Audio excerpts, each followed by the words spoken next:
الحمد للہ رب العالمین والعاقبۃ للمتقین والصلاة والسلام علی سید المرسلین۔ ناظرین کرام السلام علیکم ورحمۃ اللہ وبرکاتہ۔ ایمانی صفات کا عنوان لے کر آپ کی خدمت میں حاضر ہوں۔ آج ایمانی صفات کے تعلق سے ایمان کے تکمیلی عناصر کیا ہیں، ایمان مکمل کیسا ہوتا ہے اور اس کے شرائط کیا ہیں، یعنی وہ کون سا عمل ہے جس سے ہمارا ایمان مکمل ہو جائے اور اللہ کے جناب میں، اللہ کے حضور میں قبول ہو جائے۔ اللہ کی پیارے پیغمبر محمد صلی اللہ علیہ وسلم نے سب کچھ بیان کر دیا ہے۔ ایک حدیث کے راوی عباس بن عبد المطلب رضی اللہ عنہ حضور کے خاص چچا ہیں، اور پھر یہ کہ اللہ نے ان کے سینے میں اسلام کی محبت پیدا کر دیا تھا، لیکن بہت دیر میں اسلام لائے۔ لیکن آپ کے چچا جو ابو طالب تھے، ابو طالب کے انتقال کے بعد آپ کے چچا حضرت عباس نے بھی آپ کا بہت ساتھ دیا تھا، یہاں تک کہ جب آپ مکہ معظمہ کے اندر موجود تھے ہجرت سے پہلے، اور کچھ انصار مدینہ آئے تھے حج کرنے والے، 60 70 72 جو بھی تھے، جسے بیعت عقبہ کہتے ہیں، اور رات میں یہ ایک اجتماع ہوا تھا آپ کے ساتھ، اور اس وقت آپ نے معاہدہ کیا تھا مدینہ منورہ والوں سے، جب آپ مدینہ منورہ پہنچیں گے آپ کا ساتھ دیں گے۔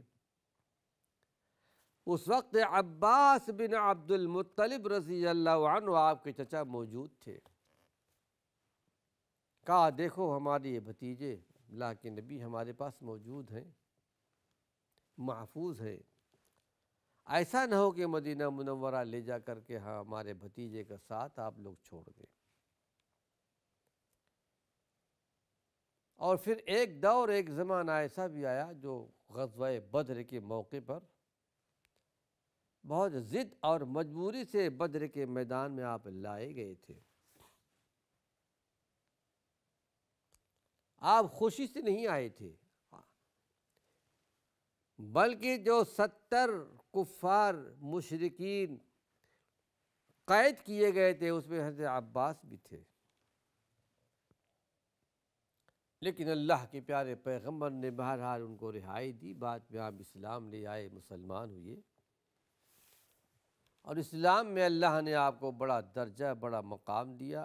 آپ ہی کے بیٹے حضرت عبداللہ بن عباس چچیرے بھائی ہیں، جن سے احادیث کے اندر بڑی روایات آئی ہیں، اور اللہ کے پیارے پیغمبر نے عبداللہ بن عباس کے لیے بڑی دعائیں دی ہیں کہ اللہم فقہہ فی الدین، اللہ ان کو دین کی سمجھ عطا فرما۔ پھر ایک عظیم مفسر کی حیثیت سے اس امت میں ابھرے۔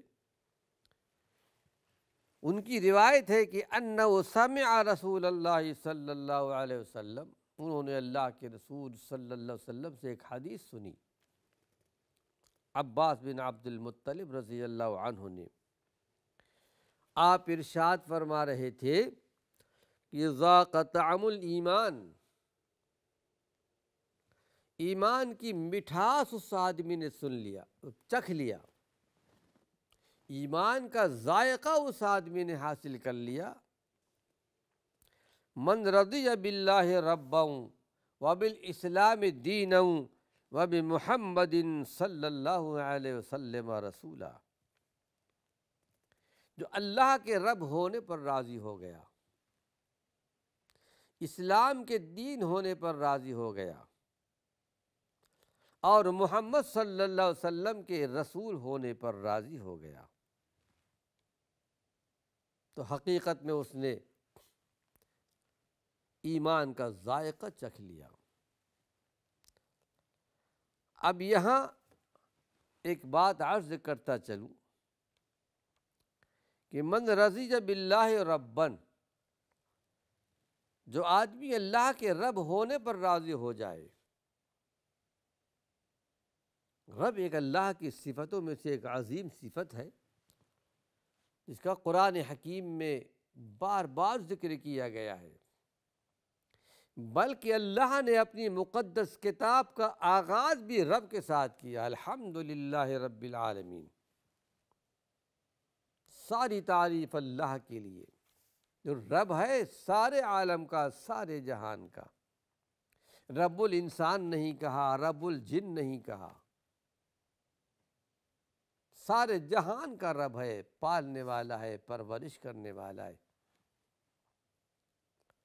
اور اللہ رب العالمین نے اپنی مقدس کتاب کا اختتام جو کیا ہے رب کے ساتھ کیا ہے۔ قل اعوذ برب الناس ملک الناس، پھر آگے یعنی قل اعوذ، آپ کہیے کہ میں پناہ مانگتا ہوں لوگوں کے رب سے، وہاں بھی اللہ نے اختتام بھی رب کے ساتھ کیا ہے۔ ہم رکوع کیا کرتے ہیں، سجدہ کیا کرتے ہیں، اسی صفت کا ذکر کرتے ہوئے سبحان ربی العظیم، سبحان ربی العظیم۔ یہ کلمہ اللہ کو اتنا پسند آیا۔ سارے کلمات اسماء الحسنہ پسندیدہ ہیں۔ پاک ہے اللہ کی ذات، جو میرا رب ہے بلند و بالا ہے۔ کتنے اچھے انداز، میرا رب، میرا رب، سبحان ربی الاعلیٰ، سبحان ربی العظیم۔ سجدے میں جاتا ہے تو اپنے رب کو پکارتا ہے کہ پاکی ہے میرے رب کے لیے جو بلند ہے، جو عظیم ہے۔ فرعون نے کہا تھا، قال فرعون وما رب العالمین، فرعون نے کہا بتاؤ رب العالمین کون ہے؟ آپ نے کہا رب السماوات والارض وما بینہما ان کنتم موقنین، وہ رب جو آسمانوں کا بھی رب ہے، زمین کا بھی رب ہے، جو ان کے درمیان ہے، سب کا رب ہے، سب کا پرورش کرنے والا ہے۔ زمین کے اوپر جو مخلوقات ہیں، سمندروں میں رہنے والی جو مخلوقات ہیں، صحراؤں میں، جنگلوں میں، آبادیوں میں، قریوں میں، ہر ایک کی حفاظت کر رہا ہے، ہر ایک کو روزیاں پہنچا رہا ہے۔ پھر یہ کہ من رضی باللہ ربا وبالاسلام دینا، کتنا اچھا کلمہ۔ حدیث شریف میں آتا ہے کہ عمر ابن خطاب رضی اللہ عنہ ایک مرتبہ تورات کے کچھ اوراق پا گئے تھے، آپ کی مجلس تھی، صحابہ تھے، سب بیٹھے ہوئے تھے، وہ لا کر کے تورات پڑھنے لگے۔ سے لگتا ہے کہ کچھ پڑھنا لکھنا جانتے تھے عمر ابن خطاب رضی اللہ عنہ، لیکن اللہ کے پیارے پیغمبر کا چہرہ ذرا بدلتا جا رہا تھا، متغیر ہو رہا تھا، کچھ غصے کے آثار ظاہر ہو رہے تھے۔ صدیق اکبر بڑے تاڑنے والے تھے، یا عمر ثقلت کا امک، تمہاری ماں تم کو گم پائے۔ یہ عرب کا محاورہ تھا، بات یہ اس طرح کہا کرتے تھے ناراضگی کی حالت میں، کیا تم اللہ کے پیارے پیغمبر کے چہرے کو نہیں دیکھتے؟ دیکھا تو حقیقت میں آپ کا چہرہ سرخ ہو رہا ہے۔ اس وقت عمر ابن خطاب رضی اللہ عنہ نے یہی جملہ پڑھا تھا، رضیت باللہ ربا وبالاسلام دینا وبمحمد نبیا صلی اللہ علیہ وسلم۔ میں اللہ کے رب ہونے پر راضی ہوں، میں اسلام کے دین ہونے پر راضی ہوں، اے محمد صلی اللہ علیہ وسلم کے رسول ہونے پر راضی ہوں۔ آپ کا غصہ فرو ہو گیا تو آپ نے ارشاد فرمایا، اے عمر تم میرے سامنے قرآن کے ہوتے ہوئے، کتاب الہی کے ہوتے ہوئے تورات لا کر پڑھ رہے ہو، آپ نے قسم کھا کے بیان فرمایا، قسم ہے وعدہ لا شریک لہو کی، کہ اگر اس وقت موسیٰ علیہ السلام بھی زندہ ہوتے تو بغیر میری پیروی کے ان کو بھی نجات نہیں ملتی۔ یہ آپ کا درجہ، یہ مقام۔ حدیث میں نے اس لیے بیان کی، رضیت باللہ ربا وبالاسلام دینا وبمحمد نبیہ، بلکہ حدیث شریف میں آتا ہے اللہ کے رسول صلی اللہ علیہ وسلم نے جو دعا سکھائی ہے اذان کی دعاؤں میں، اس میں ایک یہ دعا بھی آتی ہے کہ اللہ کے رسول صلی اللہ علیہ وسلم نے اور دعاؤں کے ساتھ کہا یہ پڑھا کرو، آپ یہ پڑھا کرتے تھے، رضیت باللہ ربا وبالاسلام دینا وبمحمد نبیہ۔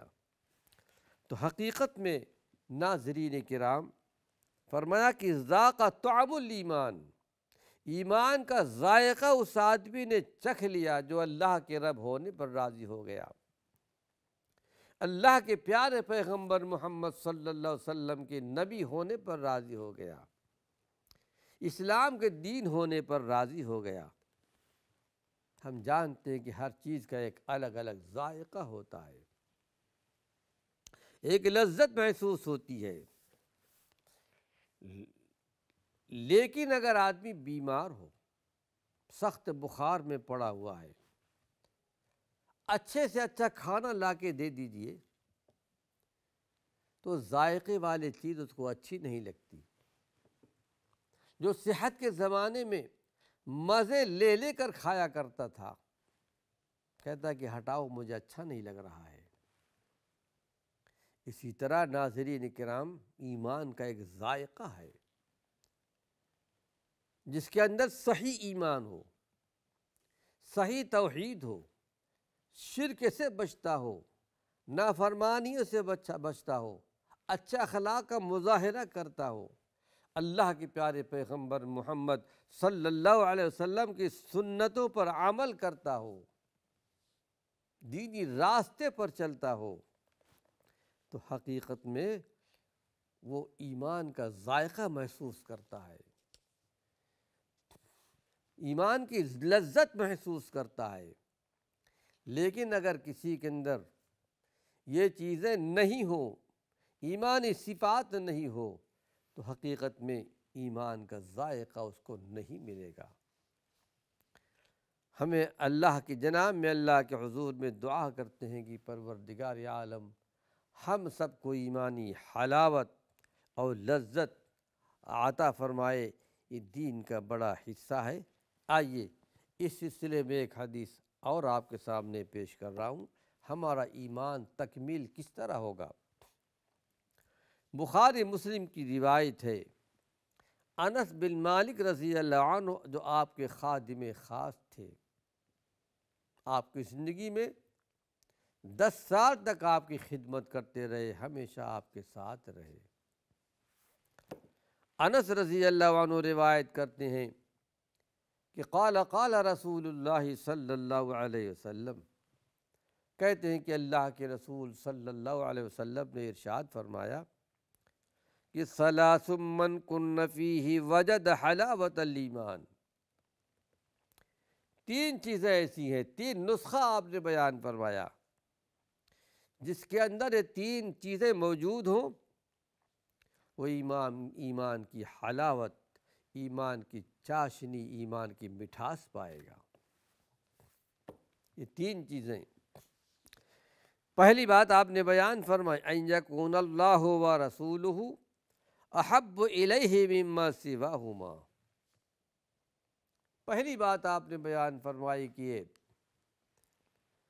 اللہ کے رسول سب سے زیادہ اسے محبوب ہو جائے، دنیا کی تمام چیزوں سے زیادہ اللہ سے محبت رکھتا ہو، اللہ کے رسول سے محبت رکھتا ہو، جس کو یہ نعمت مل جائے، حقیقت میں وہ ایمان کی حلاوت، ایمان کی مٹھاس، ایمان کی چاشنی اس کو مل جائے گی، ایمان کا ذائقہ مل جائے گا۔ ایک پہلی بات ہو گئی۔ دوسری بات ہے کہ وَأَن يُحِبَّ الْمَرْءَ لَا يُحِبُّهُ إِلَّا لِلَّهِ، ایک بندہ مومن دوسرے بندہ مومن سے محبت کرتا ہے، تعلق رکھتا ہے، تو صرف اللہ کے لیے، کوئی غرض و غایت نہیں ہوتی، کوئی دنیاوی چاہت نہیں، کوئی دنیاوی مفاد نہیں، بلکہ صرف اپنے دینی بھائی سے محبت کرتا ہے اللہ کے لیے، اللہ کے رضا کے لیے، اللہ کی خوشنودی کے لیے۔ یہ دوسری بات ہو گئی۔ یہ آدمی ایمان کی حلاوت پائے گا، یہ آدمی ایمان کی مٹھاس پائے گا، ایمان کا ذائقہ اس کو صحیح معنوں میں ملے گا۔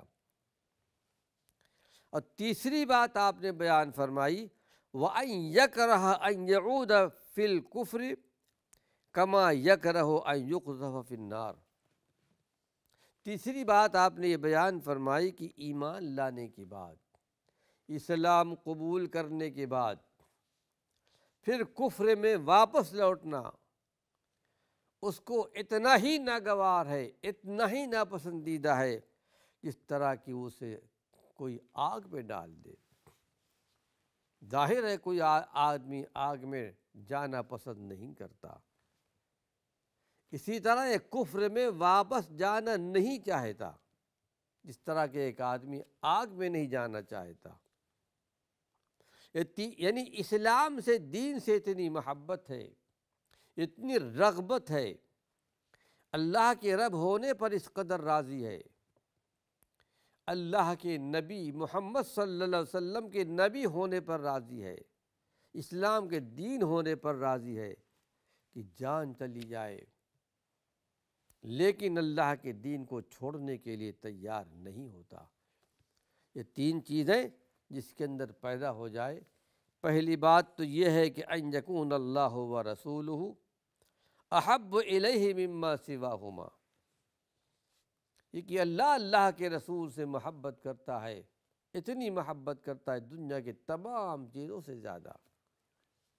ناظرین کرام، اللہ وقت ختم ہو چکا ہے، اللہ نے چاہا اس حدیث کی اور مزید شرح اپنے اگلے درس میں بیان کروں گا۔ وآخر دعوانا ان الحمد للہ رب العالمین۔